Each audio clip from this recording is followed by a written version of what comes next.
Hello नमस्कार प्यारे साथी।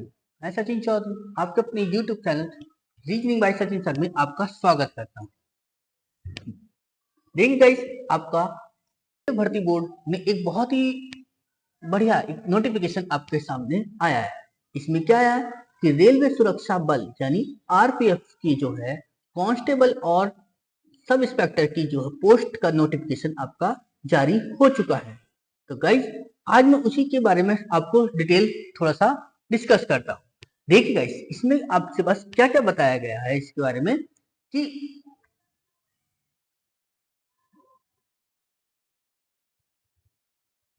देखिए गाइस, क्या बताया कि रेलवे भर्ती बोर्ड ने आपका कि रेलवे सुरक्षा बल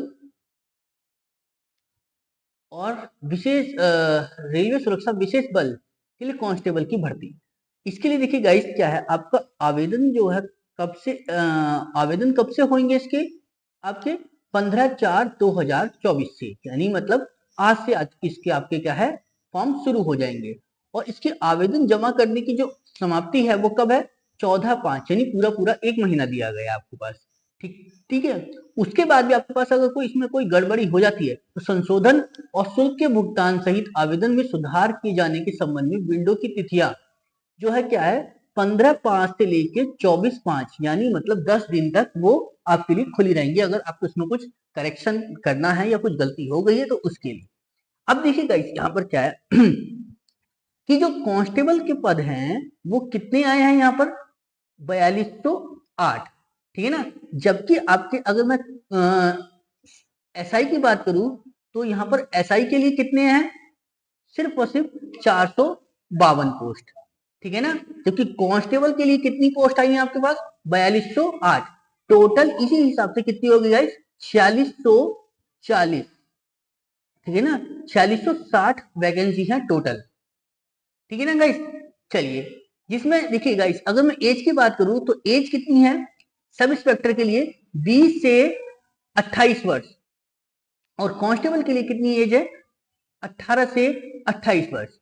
यही अगर मैं सैलरी की बात भी करूं इनमें तो आरपीएफ के लिए जो बेसिक सैलरी है वो कितनी है 21,700, क्योंकि एसआई के लिए कितनी है 35,400, ठीक है ना गाइस। चलिए, अब इसी में अगर मैं इसकी क्वालिफिकेशन की बात करूं तो एसआई के लिए जो है आपके लिए कितना चाहिए ग्रेजुएट, ठीक है ना, किसी भी यूनिवर्सिटी से हो। और आरपीएफ के लिए जो चाहिए आपका वो कितना 10th पास, ठीक है ना, या उसके खिलाफ उसके इक्वलेंट कोई भी डिग्री हो, ठीक है ना। चीज समझ में आई। चलिए, अब बात करते हैं गाइस इसकी फॉर्म के लिए जो फीस है वो कितनी है। तो एग्जामिनेशन अगर मैं फीस की बात करूं तो यहाँ पर कितनी है कि फॉर ऑल कैंडिडेट, ठीक है ना, एक्सेप्टेड, क्लियर है कितनी है कि जो ऑल कैंडिडेट है वो कितनी फीस की दी गई है 500 रुपए। जबकि आपके पास जो SC ST और एक्स सर्विसमैन और फीमेल के जो हैं उनके लिए कितनी है सिर्फ और सिर्फ 250 रुपए, क्लियर है। और समझ में आएगा इतने। चलिए, इसमें एक चीज और देखते हैं आगे, देखिए क्या बताया हमसे।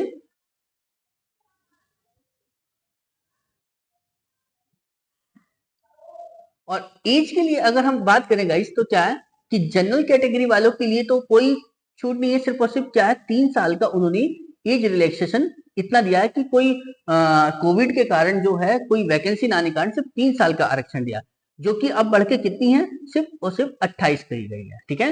यानी जो जनरल कैटेगरी है आपकी वो कितनी है वो 18 से 28 वाले बढ़ सकते हैं, क्लियर है ना। जबकि अगर मैं बात करूं इसमें अनुसूचित जाति और अनुसूचित जनजाति के लिए कितना आरक्षण है 5 वर्ष का, यानी वो कितने साल तक भर सकते हैं गाइस आपका 18 से 33 साल तक, क्लियर है ना चीज समझ में। और जबकि पिछड़ा वर्ग जो है यानी ओबीसी वालों के लिए ये तो हो गया एससी और एसटी के लिए, ठीक है ना, क्योंकि ओबीसी के लिए जो है एज रिलैक्सेशन कितना हो गया वो 18 से 31 वाले भर सकते हैं, क्लियर है ना चीज समझ में आ गई गाइस। चलिए, अब इसमें अगर एक नॉर्मल सी मोटी मोटी सी बात करें तो जो आयु वर्ग दी है वो सभी के लिए कितनी 18 से 28 है, यानी उसमें जनरल और ईडब्ल्यूएस वालों के लिए वो जो है कहां से भर सकते हैं वो 2 जुलाई 1996 से ऊपर के नहीं होनी चाहिए, मतलब उसके बाद पहले के नहीं होनी चाहिए, उसके बाद के होने चाहिए, ठीक है। और जबकि ओबीसी वालों के लिए कितनी है वो 2 जुलाई 1993 के बाद की होनी चाहिए, ठीक है ना, उससे पहले के नहीं होने चाहिए। ऐसी अनुसूचित जाति और अनुसूचित जनजाति के लिए कितना है कि 2 जुलाई 1991 के बाद की होनी चाहिए, इससे पहले के नहीं होनी चाहिए। और ठीक है ना गाइस, चलिए, और कहां तक है, 1 जुलाई 2006 के बीच की इसकी क्या है आपके पास वैल्यू, मतलब एज जो है होनी चाहिए। क्लियर है, चलिए।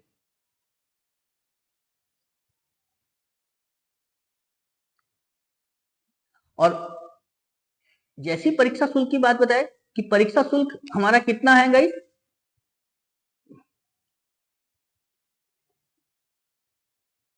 कि सभी वर्गों के लिए सभी वर्गों के लिए कितना है, 500 रुपए, ठीक है ना। जबकि इसमें पहले चरण की आधारित परीक्षा की सम्मिलित होने के बाद जो है शुल्क में 500 रुपए में से 400 रुपए की शुल्क वापसी बैंक द्वारा काटकर वापसी, मतलब इसकी जो फीस है वो रिफंड होगी, रिफंडेबल, ठीक है ना। क्लियर है ना गाइस, यानी इसकी जो फीस है वो कैसी है, रिफंड। क्लियर है, चलिए। और ऐसी अनुसूचित जाति और अनुसूचित जनजाति और भूतपूर्व महिलाओं के लिए जो है वो फीस कितनी थी, 250 रुपए, जिसमें से इनकी कितनी वापसी होगी गाइस। अब बात करते हैं गाइस इसके परीक्षा पैटर्न की। तो परीक्षा का पैटर्न क्या है इसका, कि सीबीटी के लिए, ठीक है ना, यानी इसका जो पेपर पैटर्न है वो कितना है गाइस, सीबीटी यानी कंप्यूटर बेस्ड होएगा इसका, ठीक है ना। और सभी कैसे हैं प्रश्न, बहुविकल्पी होंगे, ठीक है, जिसमें आपके पास क्या आएगा, एक तो मैथ आएगा जो कि कितने अंक का है, 35 नंबर का। इसमें से आपको देखो क्या क्या दिया है इसमें, कि संख्या प्रणाली है, पूर्ण संख्याएं, दशमलव है, भिन्न है, संख्याओं के बीच संबंध है, मौलिक अंक गणित संचालन है, प्रतिशत है, अनुपात है, समानुपात है, औसत, ब्याज, लाभ और हानि, छूट, तालिकाएं यानी डीआई, क्षेत्र मिति यानी 2D और 3D, समय और दूरी आदि, ठीक है। सेम इसी तरह से क्या आपका जनरल इंटेलिजेंस एंड रीजनिंग, यानी उसके भी कितने क्वेश्चन है हमारे पास, 35। इसमें एनालॉजी आएगी, समानताएं और अंतर है, ठीक है, स्थानिक दृश्य है, स्थानिक अभिविन्यास है, समस्या समाधान, ठीक है, विश्लेषण, निर्णय और निर्णय लेने वाले प्रश्न, यानी आपका एनालिटिकल रीजनिंग जो आती है, ठीक है ना। दृश्य स्मृति यानी वाटर इमेज और मिरर इमेज, ठीक है ना। भेदभावपूर्ण अवलोकन, ठीक है, अंकगणितीय तर्क, मौखिक चित्र, ठीक है, वर्गीकरण और अंकगणितीय संख्या, ठीक है ना। इस टाइप के आपके पास इसमें 35 क्वेश्चन है। और सिर्फ आगे क्या है, सामान्य जागरूकता यानी जीके जीएस के मिलाकर कितने हैं टोटल, 50 अंक। तो इस तरह से देखिए गाइस क्या आपका 120 क्वेश्चन है टोटल, ठीक है ना। चलिए,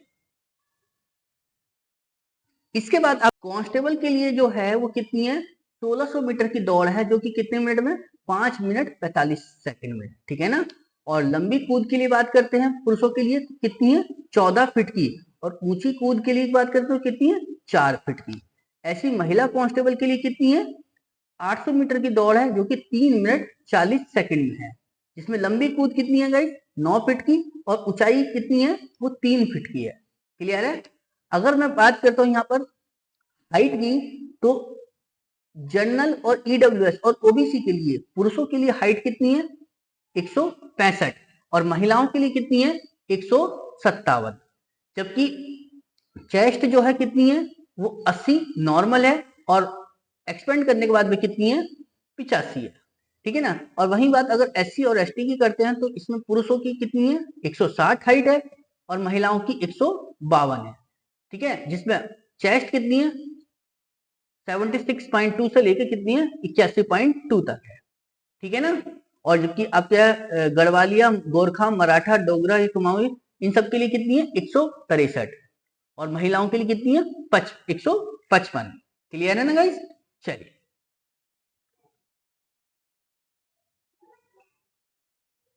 अगर गाइस मैं यूआर के लिए बात करूं तो कितनी सीट है, 1450, और अनुसूचित अनुसूचित जाति के लिए कितनी है, 536, और अनुसूचित जनजाति के लिए कितनी है, 268, ओबीसी के लिए कितनी है, 966, ठीक है ना, और ईडब्ल्यूएस के लिए कितनी है, 357।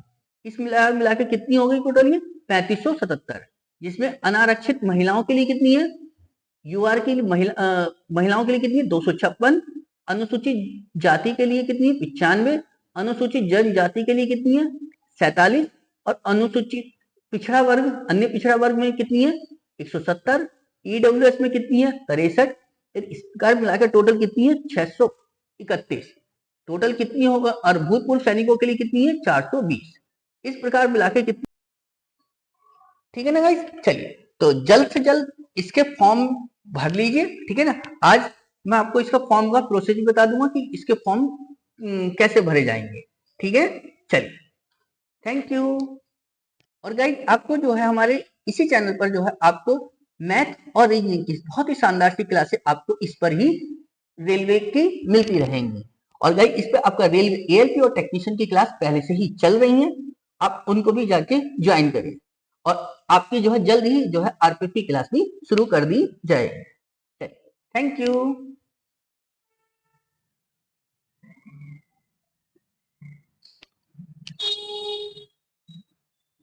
तो चलिए गाइस इस खबर को ज्यादा से ज्यादा अपने दोस्तों को शेयर करना, और चैनल पर नए हैं तो प्लीज सब्सक्राइब जरूर करना। Thank you.